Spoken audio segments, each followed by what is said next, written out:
Okay, so it's time for me to replace this windshield wiper on my 2018 Chevy Silverado. There's a little tab here underneath this wiper arm.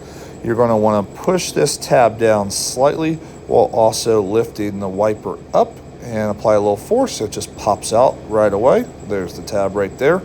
And you can throw this old wiper away. Then you're going to want to find a new wiper blade. Just make sure you have the correct size. I'll put a link in the description below to this Rain-X wiper blade. This one's got a couple different things on it. You got to pop up this top part.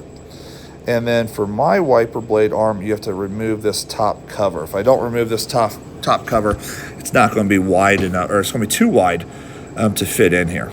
So I'm just going to slide this in until it clicks, snap that top part down, and I am done.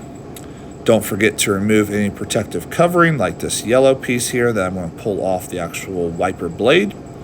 And that's it. I hope you found this video helpful. If you did, hit that like button.